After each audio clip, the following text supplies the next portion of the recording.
Okay.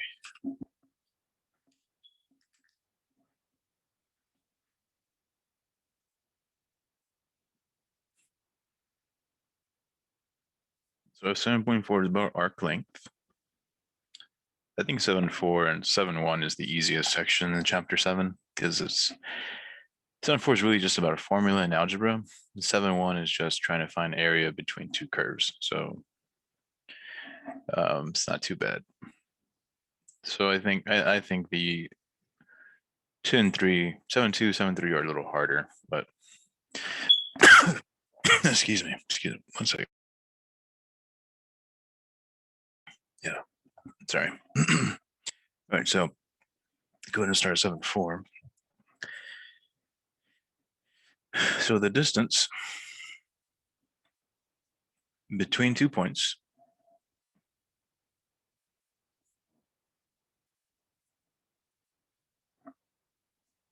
we'll call x1, y1, and x2, y2 can be found using the distance formula. Now this is the notes I gave you last time, so if you don't want to write this, it's fine. I think I'll also send the PDF later. But the reason we care about this old school distance formula is because we're trying to minimize the distance between the 2 points, which will create a distance across an arc. So it's kind of like, let me think. It's kind of like how when we found area underneath the curve, you know how they usually, in theory, they use a bunch of little rectangles, right? But if you have an infinite number of rectangles, then eventually it becomes a smooth region. So the same idea here. So instead of having a bunch of little pieces, let's see if I can find you a nice picture.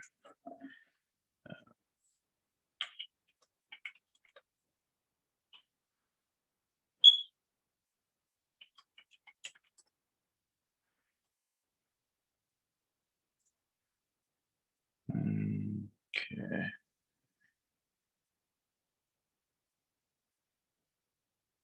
No,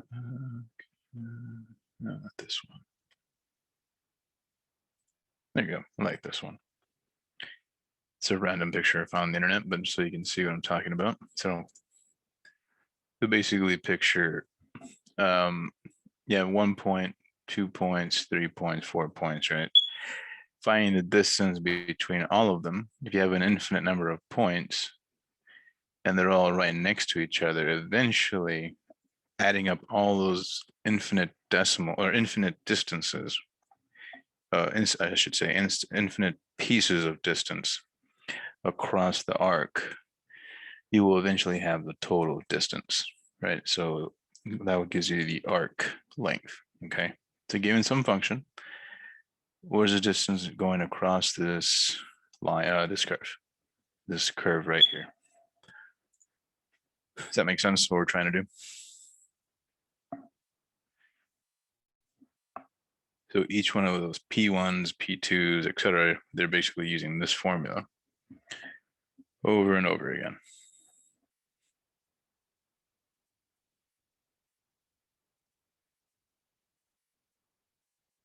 This is y2, shoot. That's fine. Minus y1.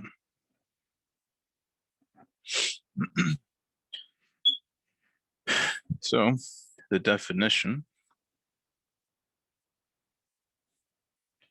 of arc length is the following. So let some function, let's call it y equals f of x,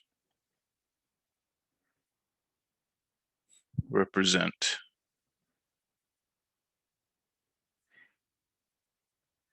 a smooth curve on the interval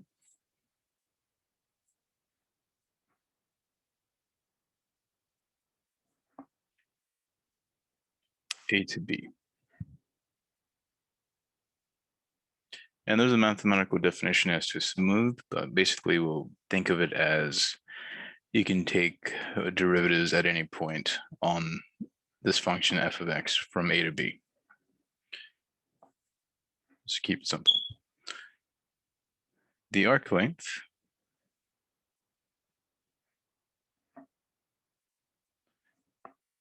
of f between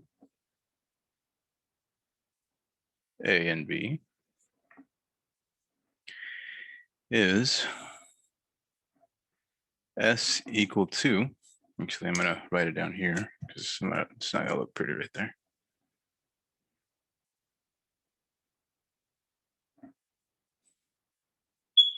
So s equal to the integral from a to b of the square root of 1 plus the derivative of f of x squared dx. Or they'll have a dy version depending on the function, which is the same deal. We'll use a c to d of the square root of 1 plus the derivative of y squared dy. Okay. So it's pretty straightforward. As long as we use these formulas and we're able to integrate it, you will find the arc distance, the length, arc length. So nothing crazy.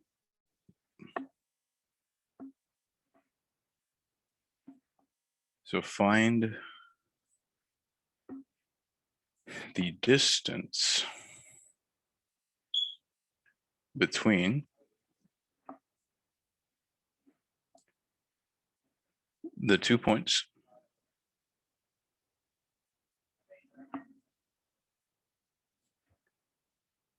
using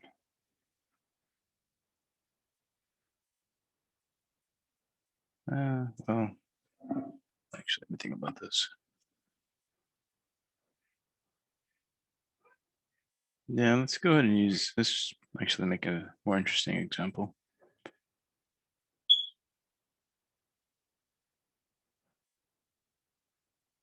Yeah, this would be better. Find the arc length. Here, let me redo this. Sorry about that. Example one's kind of boring. I like this one better.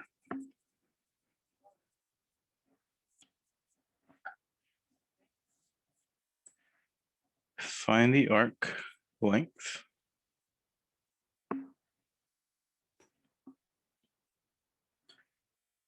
of the graph of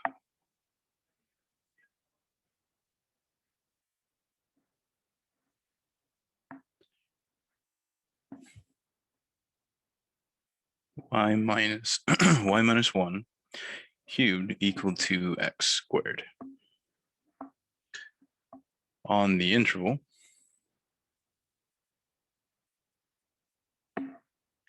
0 to 8.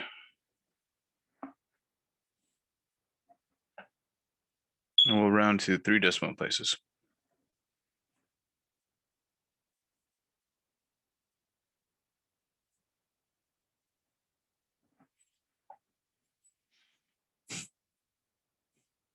Okay, so as you can see, it's not solved for y. So we'll need to solve for y so we can have it as an f of x function, take a derivative, square it, and then plug it into this formula and try our best to integrate. That's what we got to do. Okay, so first things first is solve for y. So in order to do so, we have to cube root both sides, right?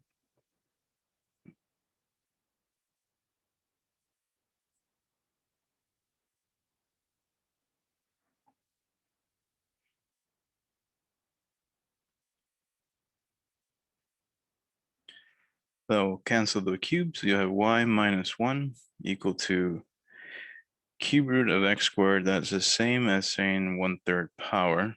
So this becomes a 2/3 power, technically. Solve for y, and we get y equal to x to the 2/3 plus 1. And we need the derivative to use this formula, right? So we found f of x, right? This is f. So the first derivative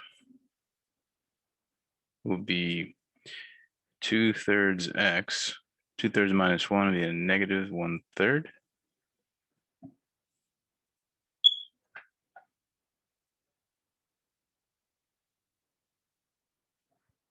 That's about all we can do there. So now we start using the formula. So we got the derivative, so we can use this guy. So we're going to integrate from 0 to 8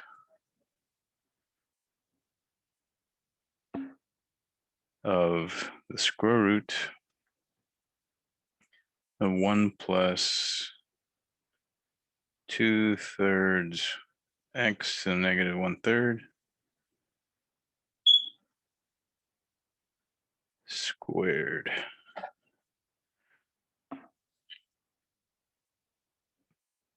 So far, not too bad, right? You guys okay?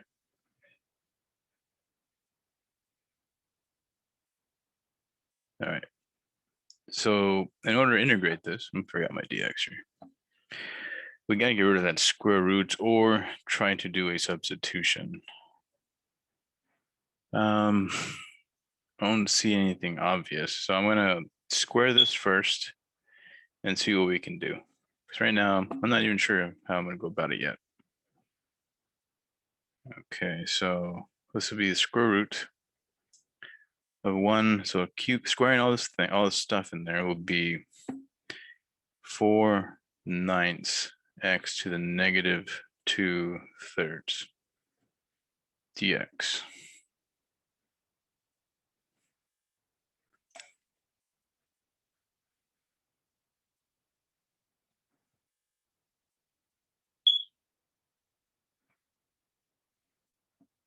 It does not look pretty at all. Make sure I don't forget anything. 1 plus 4/9. Yeah, that's good. Currently, I don't know how to integrate this, but let's try adding these fractions and maybe changing this to a positive power. See what happens. We need algebra because right now we can't integrate it. This is 1/1 plus 4 over 9x to the 2/3, right? So add these guys up. So it's, the denominator will be 9x to the 2/3. So this becomes, running out of space, 9x to the 2/3 plus 4 over 9x to the 2/3. I skipped an algebra step there. Is that, do you see where this came from? Let me know if you don't.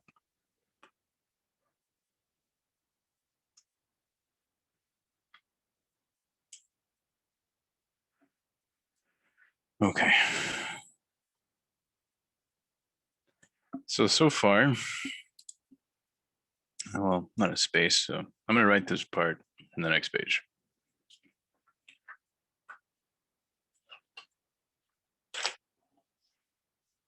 Okay. So I remember it was 0 to 8.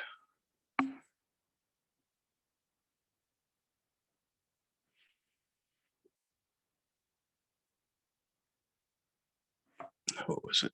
Square root of, yeah. 9x to the 2/3 plus 4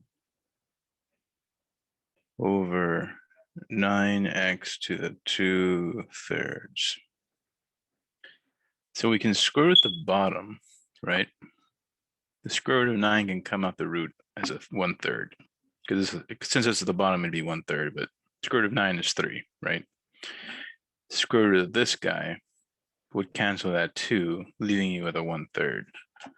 So I can pull this out in front of the radical and hope maybe I can do some sort of substitution. Right now, I can't do anything, so I'm going to try this out. But usually a good rule of thumb is to try to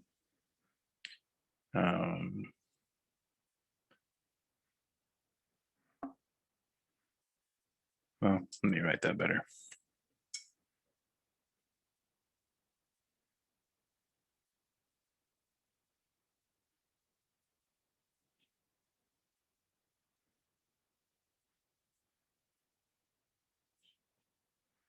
So pull that up, that'd be 1/3 times x to the 1/3 times the square root of 9x to the 2/3 plus 4. I mean, you could just leave it on the bottom without a root, but I thought this might be more obvious when we do our substitution. Okay. Yeah, you can only square root. You can, it's technically you're square rooting top and bottom, but you cannot screw root the top because this is not multiplication. Right? You can't square root this and then this separately. The only algebra rule we can apply is something like this. Right? There's no plus version. And that works for fractions as well. Like a over b, you could separate. So that's what I did here.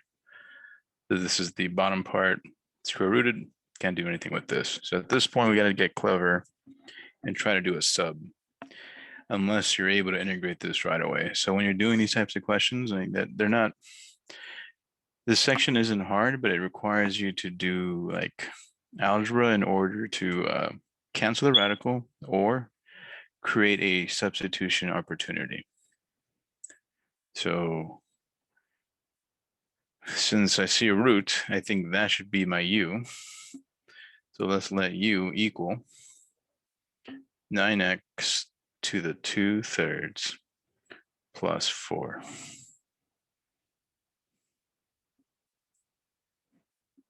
So what is du?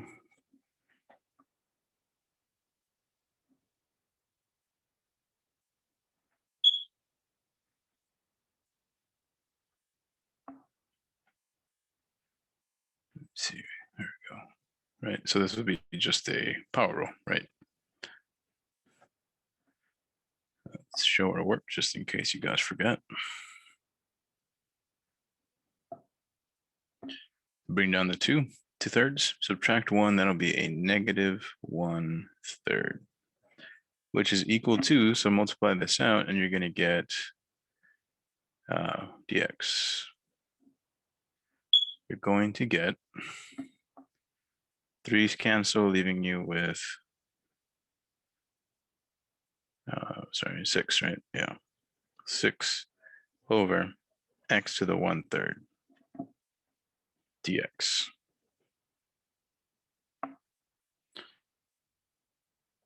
Okay, so we almost got it, right? We need a 3 down here, and there is no 6. So I need to multiply both sides or divide, however you want to think about it, to get this. But this piece is going to be my du, right? So if I want a 3 down here, then I should divide by, I think 9 would do it. Or if you prefer, yeah, 9 is the best way to go about it. I mean, no, actually.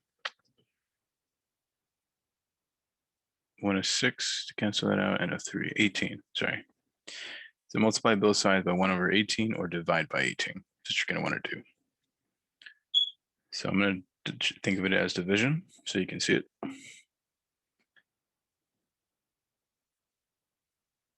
Okay.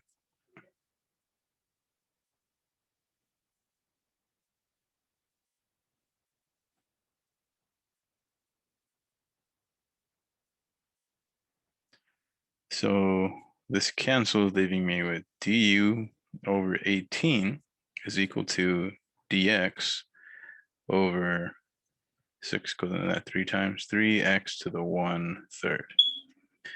So all of this right here will replace, sorry, d over 18 will replace this right here. Just to make it more obvious, this is technically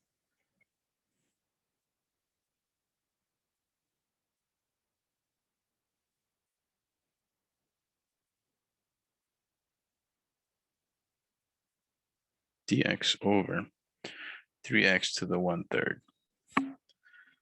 So do our sub, and we will get square root of u times du over 18, right? You guys were still with me through all these integration steps?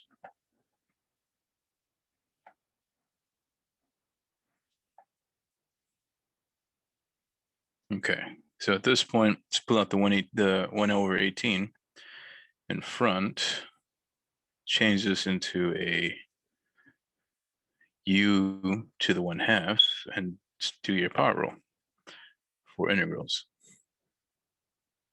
So this will become, add 1, that'd be 3/2, divide by that, so u to the 3/2 over 3/2 plus, well, actually, let's simplify this first.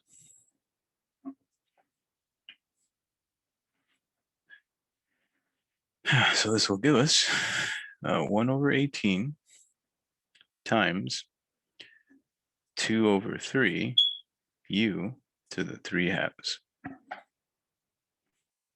So that reduces into what? 9 times 3, 1 over 27. Replace the u back to what it used to be. That'll be 9x to the 2/3 plus 4 to the 3/2 from 0 to 8.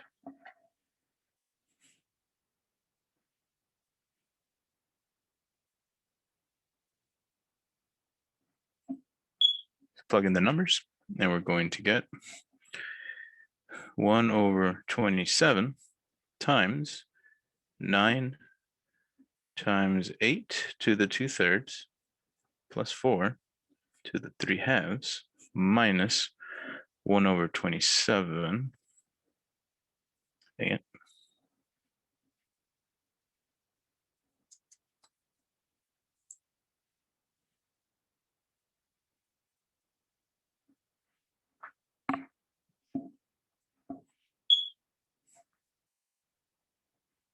Nine times 0, 2/3 plus 4, 3/2. At this point, I would just plug into a calculator. I mean, you can kind of get through most of it, but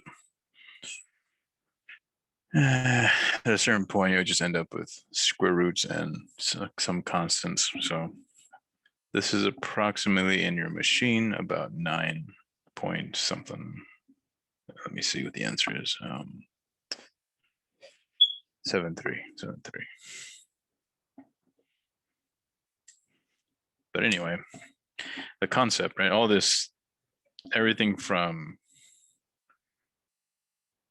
here on down. Where the heck is my finger? There, right there. Everything from here on down is stuff from the U sub chapter, right?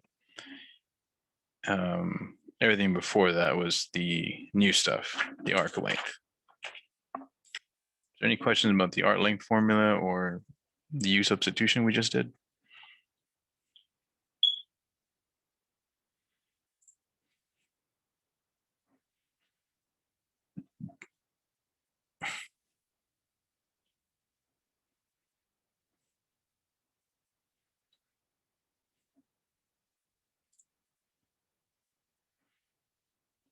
Okay. Let's do another one.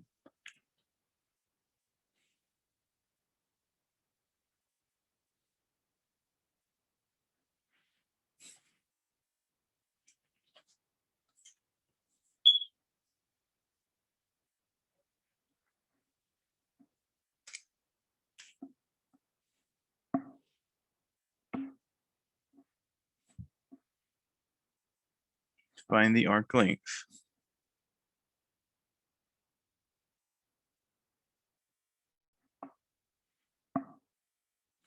of the graph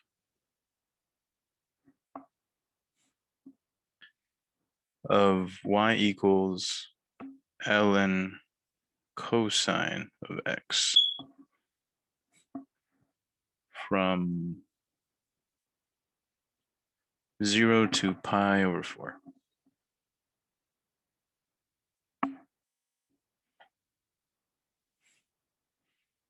All right, so we need the derivative of ln cosine, right? What is derivative of ln cosine? You guys remember?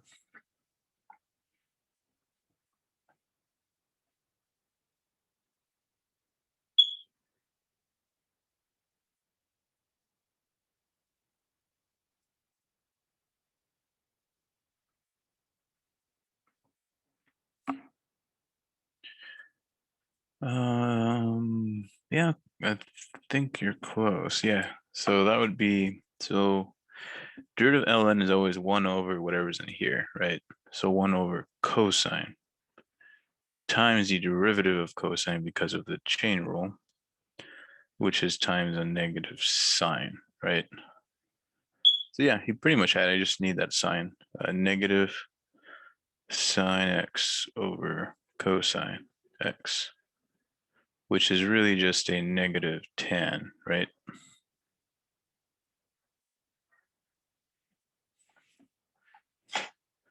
So once you have that, we can use the formula. So the formula says the integral from the interval they're talking about, 0 to pi over 4, of the square root of 1 plus the derivative squared. So negative tangent is the derivative squared. Okay, so there it is. So now we got to do algebra and our integration techniques to get this done. And we know how to square tangent, so there it is. So what do you guys suggest in order to integrate this? Should we do substitution or do you see another way?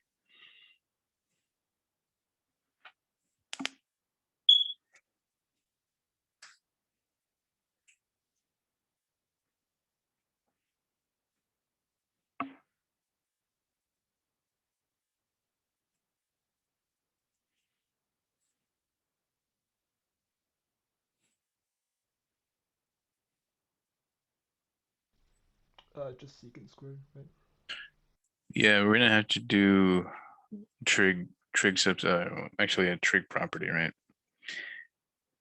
And Garrett, we can't, remember, we can't separate them, sadly. I wish we could, but we have to substitute this. So let me get the trig identities for you. So that's the hard, one of the hard parts of Cal 2 is they expect you to remember all your pre-cal, you know. I think that's where a big struggle comes for many people. At least that was for me anyway. Here we go. So right here, where is it? We have tangent squared plus 1 is equal to secant squared. So the Pythagorean identity is from pre-cal. So we can replace the 1 plus tangent with secant, and this will cancel the root, right? You see what I mean? So this will become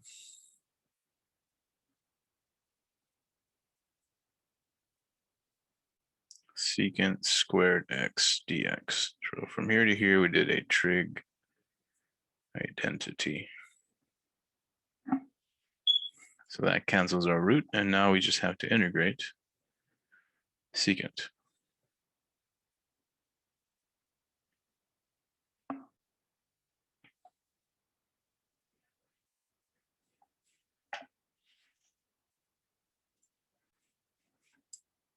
That makes sense or no?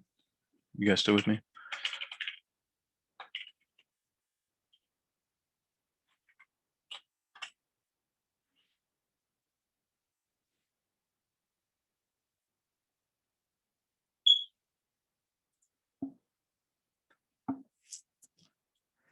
Integral of secant.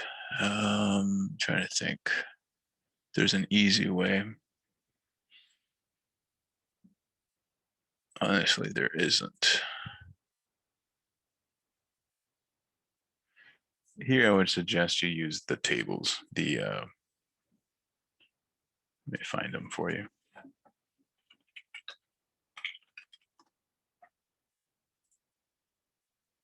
You can derive it if you want to, but it requires a lot of trig identities. So here it is. But if you have, I would recommend using something like this, these charts here. To see how they have all the basic trigs. So integral of just a regular secant will be ln secant plus tangent. So we'll use this guy. So the integral will be ln of secant x plus tangent x from 0 to pi over 4.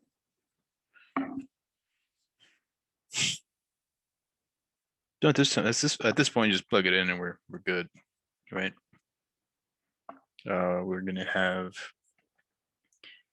ln of secant of pi over 4 plus tangent of pi over 4 minus ln of secant of 0 plus tangent of 0.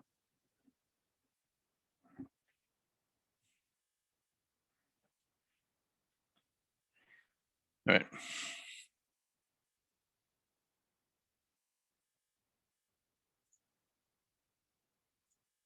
If you forget your unit circle, I won't get mad at you. But what is secant of pi over 4, right? Secant is 1 over cosine, so it'd be the reciprocal of this guy, right? To be ln of 2 over root 2 plus tangent of pi over 4 is the quotient of these two. So that'd be plus 1 minus ln secant of 0, right? This is the cosine, so that would be 1 plus tangent of 0, which will be 0.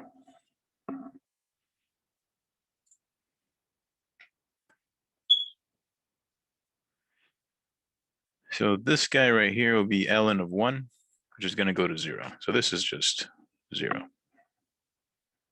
This guy is just some ugly number. Who cares? You can do some algebra there if you want, right? You could do ln of 2 root 2 over 2 plus 1, which is going to be ln of square root 2 plus 1. That's as pretty as it gets.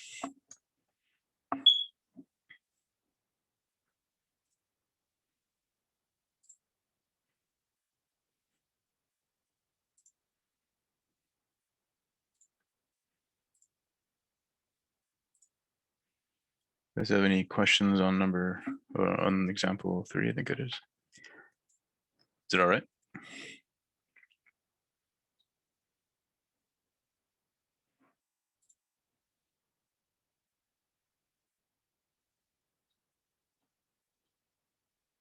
Okay.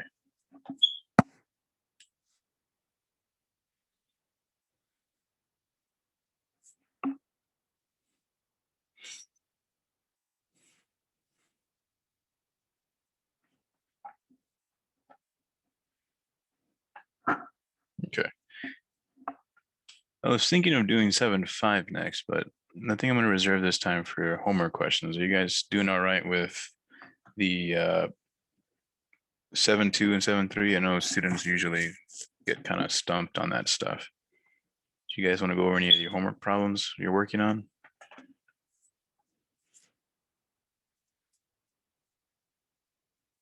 Do you feel good about it? Is it finished?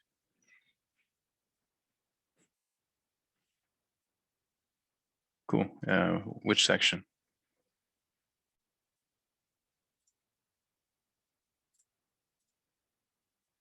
So it's disk method. So that was 7.2, right? Okay, let me go open 7.2 up. Which number was it?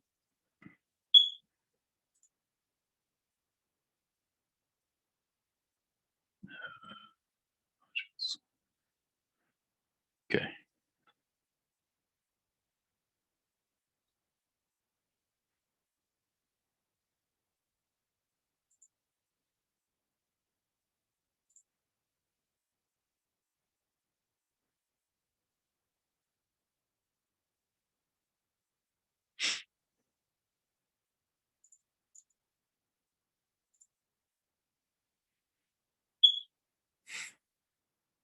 Problem 5. Okay.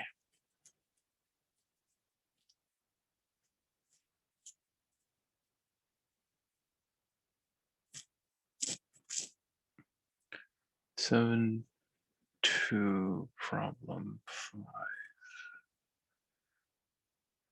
Let me find it.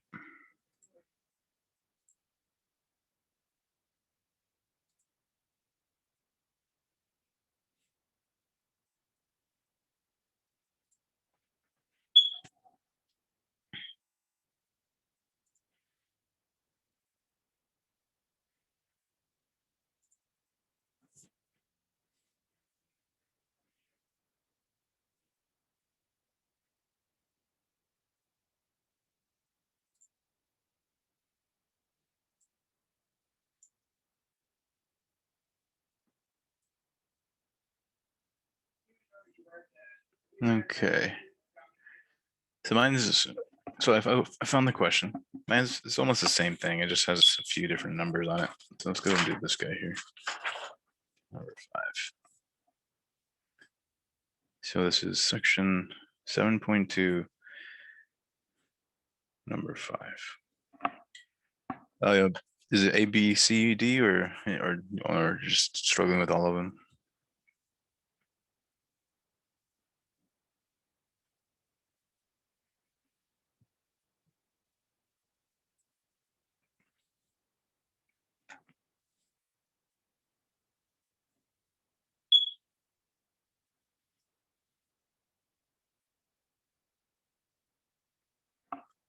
It says find the volumes generated by revolving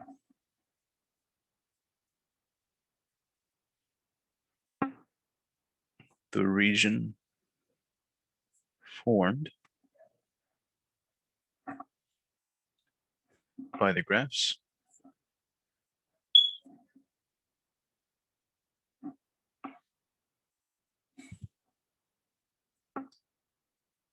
of the equations.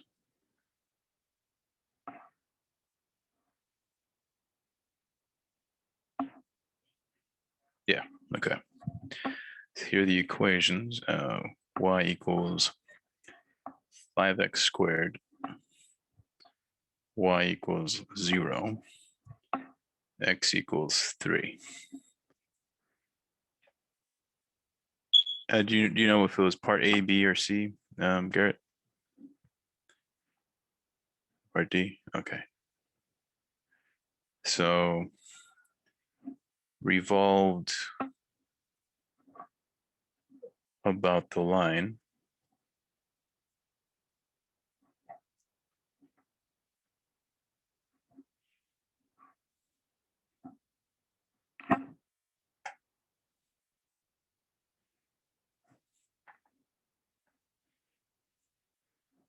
X equals 3.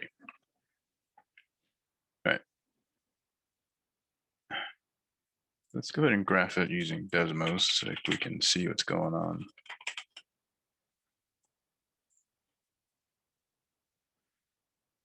Okay.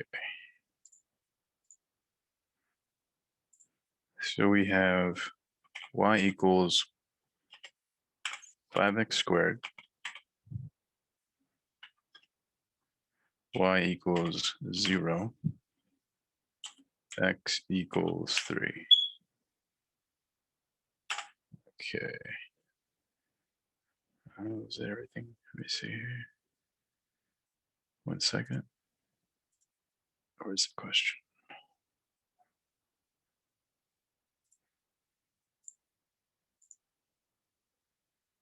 X equals 3, y equals 0. Okay, yeah, that's good.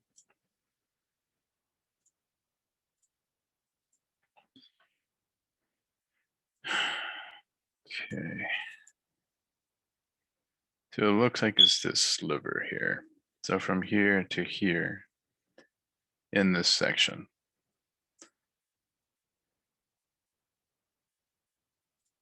Righty then.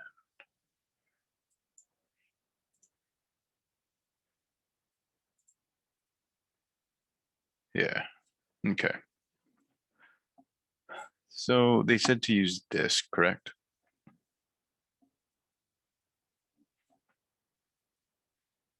So let's see, I should be able to use.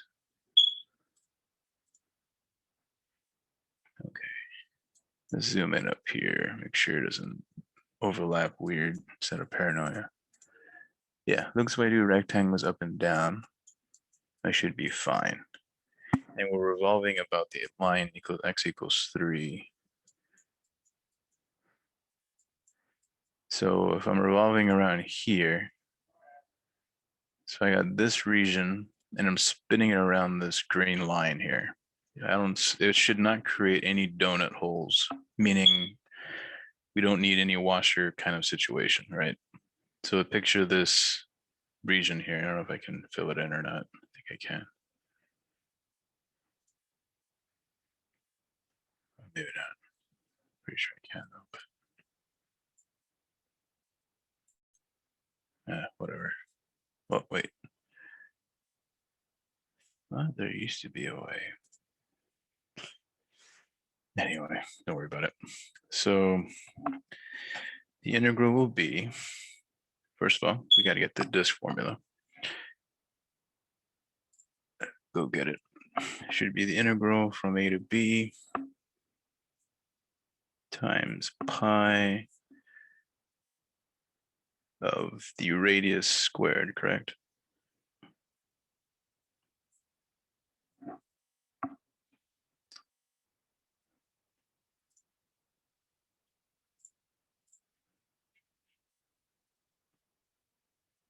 Yeah.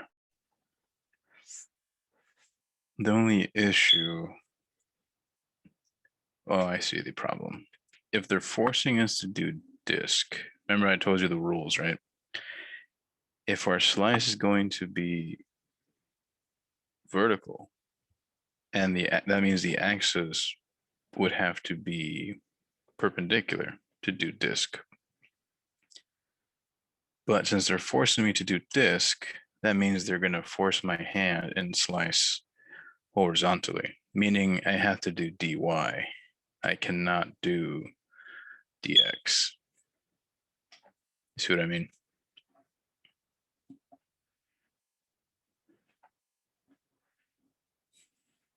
So this will actually be dy for this problem.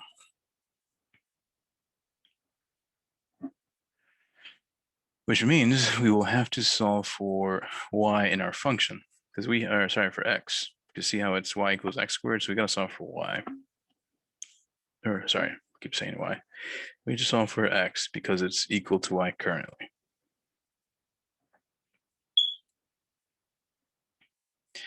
So we'll divide by 5. Square root both sides. So you're going to have this here. So x will be equal to the square root of y over 5 plus or minus. Okay. So the question becomes, do I use the plus or the minus? So let's go and graph it again.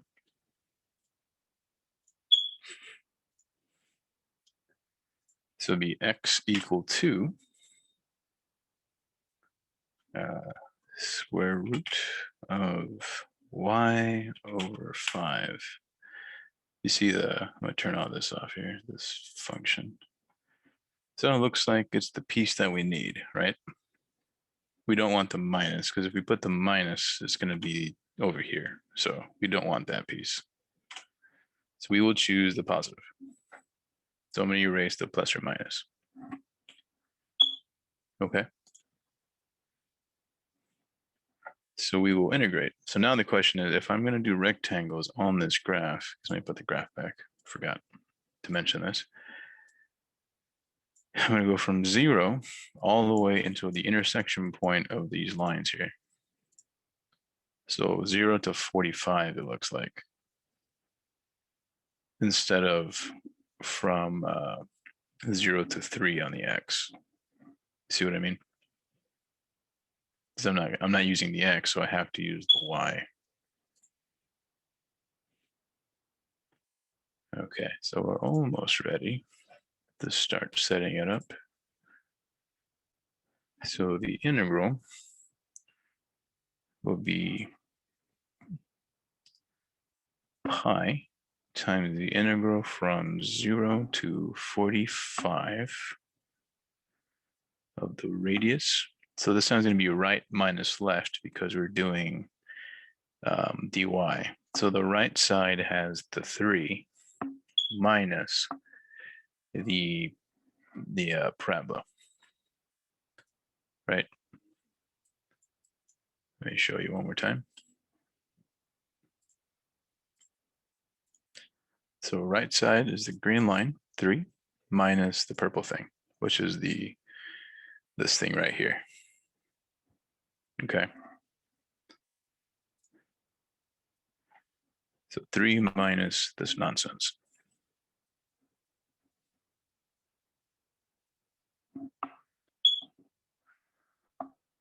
Squared, I believe. Yeah. dy. Does that setup make sense, Garrett? Now let me show you. Let me find the solution in the homework so you can see what's going on. Now here it is. Like, check this out. So this is a better picture than the one I was making. So there's the idea, right? This is the picture we drew originally. Since we're slicing, since I'm revolving around the 3, my slice needs to be perpendicular because they told me to use disk. So I have no choice. And if I'm slicing this way, that means that, where's my annotate? One second. There it is. This right here is going to be dy. Okay. So that means I need to look at how far am I integrating. So it's going to be from 0 all the way to this intersection point. So from here to here, right? That's 0 to 45. Okay. So the rectangle will go from 0 all the way up. So that's where this comes from. So 0 to 45, right side 3 minus the left side, which is the parabola when it's solved for x squared. So this is the formula right there. At that point, you just square it, make it a little bit pretty, and integrate, and then plug in your numbers. So right here would be that next part. Let's go ahead and write it down so I can post it later. So that will be 0 to 45. So we square this nonsense. That'll be 9 minus 6 root y over 5 plus y over 5 dy. Doing the FOIL. Okay, and then integrate everything. I should just go ahead and do it here.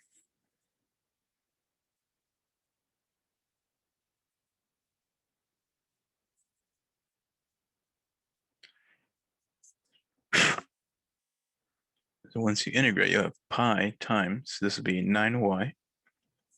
This will be some ugly thing.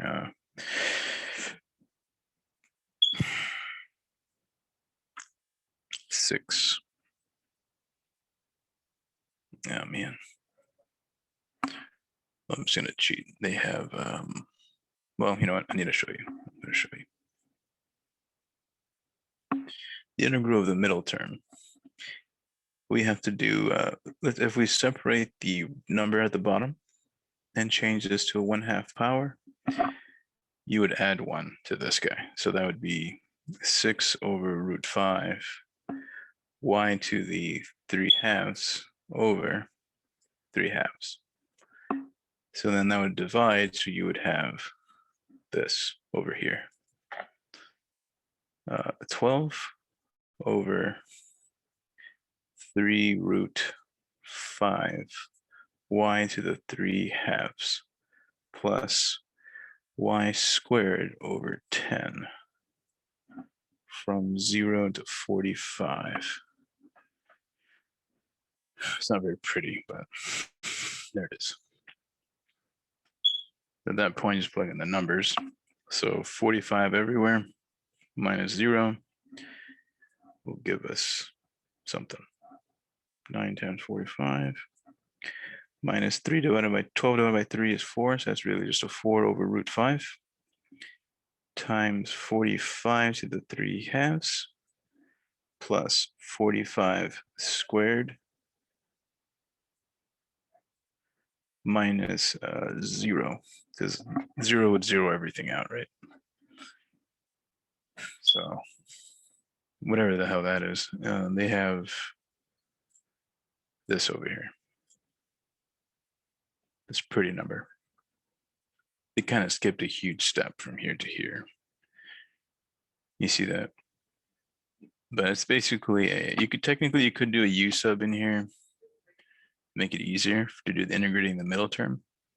But what I decided to do was separate the square root of the roots.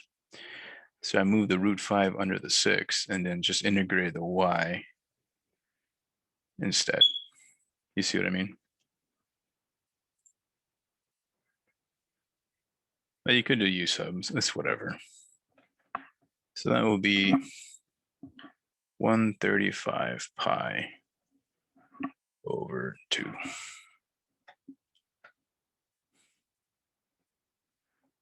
Your volume.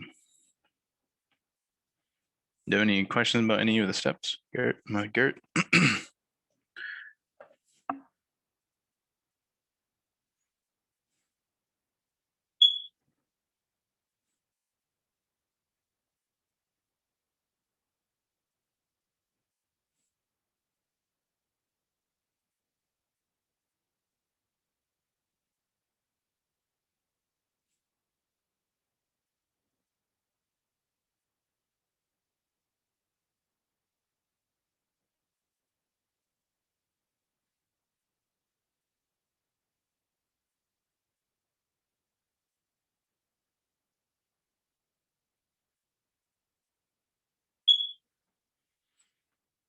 You guys have any other homework questions you want to try?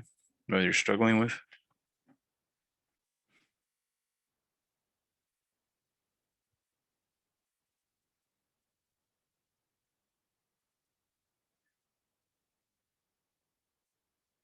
Anybody else struggling, or are you guys doing good? I haven't checked. I assume you're doing good. I hope so anyway. I don't assume.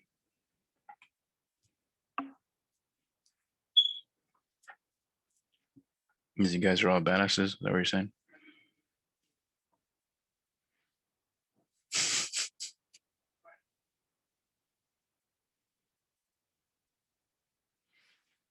Nice, that's good to hear. But well, you guys are way smarter than I am, because that was a struggle for me. All right, guys. Well, if you want to head out, I'm not going to do 7 to 4 today. Let me check the schedule before I let you go. If you come up with a question, please let me know in the meantime. Schedule-wise, we are on.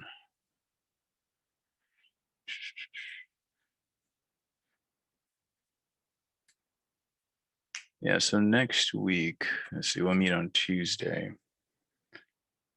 I will do 7-5 and 7-6 on Tuesday. Let me show you. 7-5, 7-6 would be Tuesday. I will then review for test 2 during that time. So I'm kind of going to combine these sections into 1 week, but I'm not going to do 7-7. I'm probably going to skip that section and focus on review instead. So exam 2 will be 7-1 through 7-6. We're on 7-5 right now. So Tuesday we'll do these two. 7-5 is kind of short. So we'll do these two.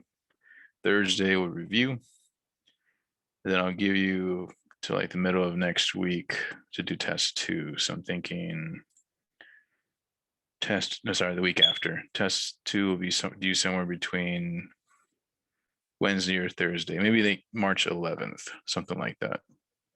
Haven't decided yet. That's a rough estimate. Okay.